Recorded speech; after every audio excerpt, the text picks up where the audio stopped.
What's up, guys? This is Webby back again for your Monday Night Raw review for October 16th, 2017. First off, I'd like to remind you to go back and watch King of the Rings review for 1993. The rumor that Neville walked out of Monday Night Raw before the show began last week. Go back and check out the video where I pretty much tell Jason Funny that he is full of it. Go and check that video out along with anything else you've missed on the channel. Go and check that out as well. Subscribe and hit the bell for all notifications. Now, Monday Night Raw tonight. Lots of ways I could start off this review. I could say that this Monday Night Raw was the greatest of all time. We saw the return of the Big Red Machine, KANE. I could say that it was okay. I mean, it was just an okay go-home show to TLC. Because outside of the Shield versus the 5 people that they are going to be facing, we didn't have that much of a build. So, or I could say that one SmackDown Live promo advertisement to watch for tomorrow night really just put an epic downer on tonight's event, and it sure did, because it's coming, people. It is coming. The modern day Maharaja Jinder Mahal tonight. I am saying it right now because the rumor has already been out there, and you can go back and check out that rumor that I talked about on the podcast. Jinder Mahal tomorrow night on SmackDown will call out Brock Lesnar for the Survivor Series, in which everybody will cringe when they see that promo. I am calling it right now. And that put an epic downer on tonight's Monday Night Raw. Now, did it get better once we saw KANE, Tombstone, and Chokeslam Roman Reigns in the center of the ring in that steel cage match? Of course it did. Was the tag team championship matchup a very good contest? Of course it was. Rollins, Ambrose, Cesaro, Sheamus always have good matches. Ready for the rivalry to be over with. Ready for them to be done with it. But it's time that they move on with this. But they always have good contests. I mean, Alexa Bliss and Mickie James, they had a tag team matchup tonight, in which we saw the standard build for the pay-per-view. The challenger getting the victory over the champion, in which it makes it look like the challenger has a chance in beating the champion at the pay-per-view. That's what we saw on Monday Night Raw tonight in that tag team encounter between Alexa Bliss, Emma, and Bayley and Mickie James. Emma did most of the work. She looks impressive. Moving on to face Asuka at TLC. Finn Balor, he has his demons, and he's going to unleash his demon at TLC. A different color, a different side of demon. He said he's going to unleash it, and he's going to sick it on Sister Abigail.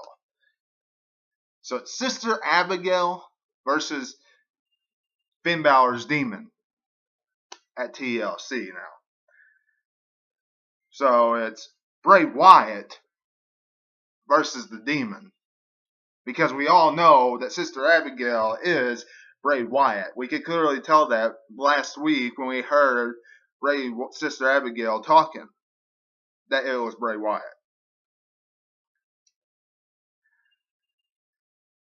Curtis Axel.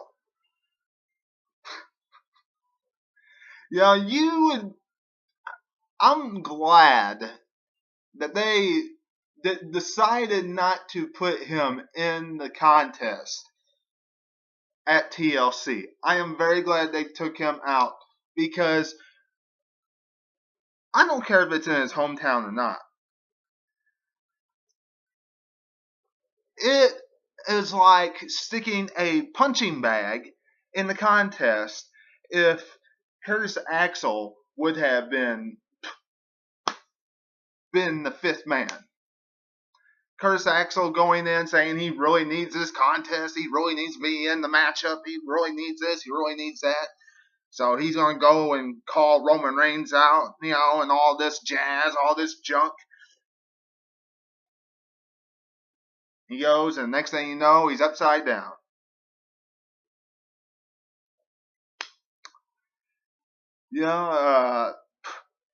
If he would have been in that contest, it still would have been 4 against 3. And WWE wouldn't have made me believe any different. So, at least with KANE being in there, it looks a little more believable. Even though we know the Shield's going to be victorious in the end of this contest. There's no doubt in my mind.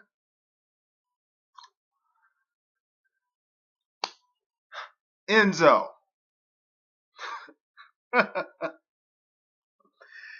Enzo Amore.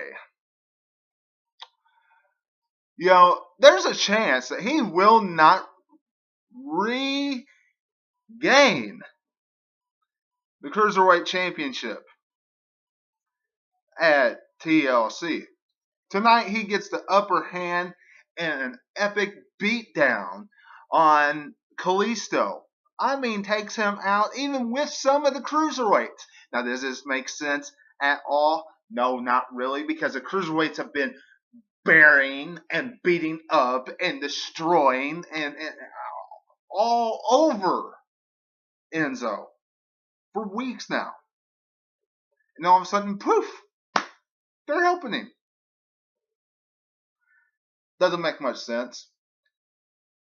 But there's a chance Enzo won't win. He doesn't need a Cruiserweight Championship anyway. He can still carry that show 205 Live, seeing as how that's the way WWE wants to carry that show with Enzo's nonsense without the Cruiserweight Championship. So Kalisto gets an epic beatdown tonight, and it's quite possible, since how they laid this out, that Kalisto could very well walk out the victor at TLC. Jason Jordan, Apollo, and Titus O'Neil. Titus Worldwide took on Elias and Gallows and Anderson. Does anybody care? No.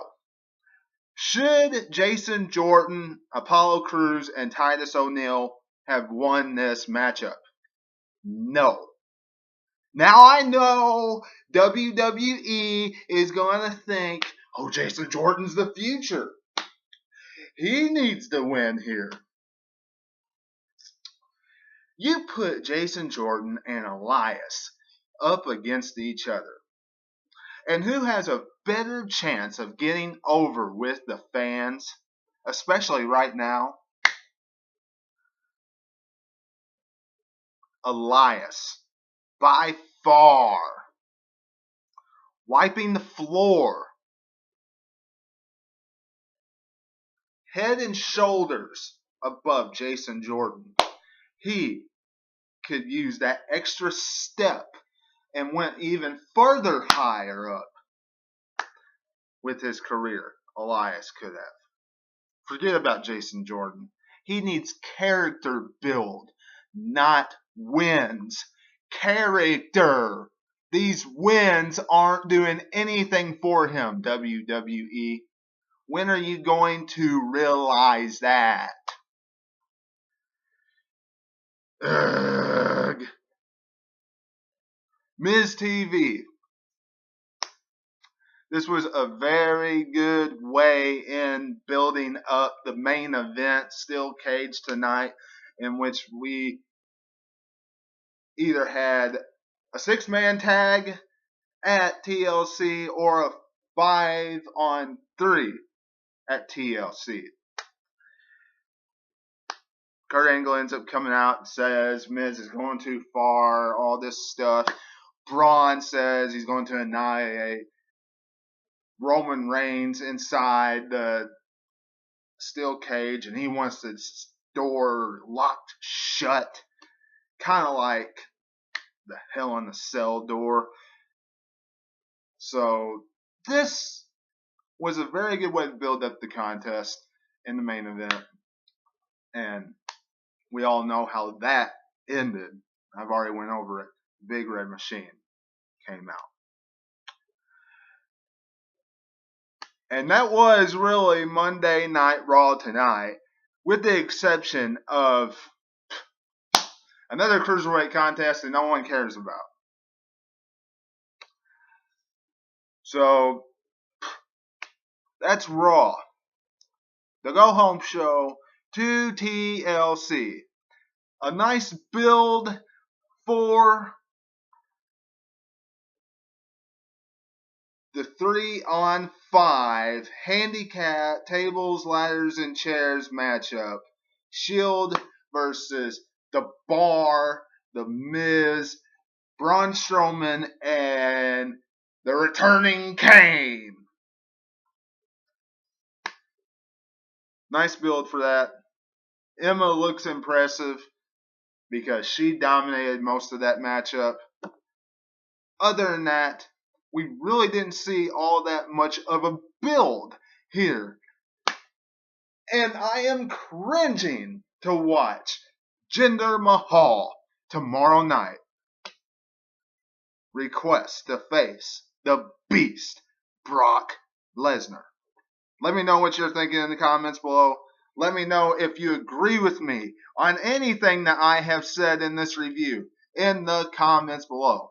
Subscribe. Hit the bell for all notifications. Twitter and Facebook at 2007 Webby. And until I see you again tomorrow night for SmackDown Live review, this is Webby, and I will catch you on the other side. Talk to you later.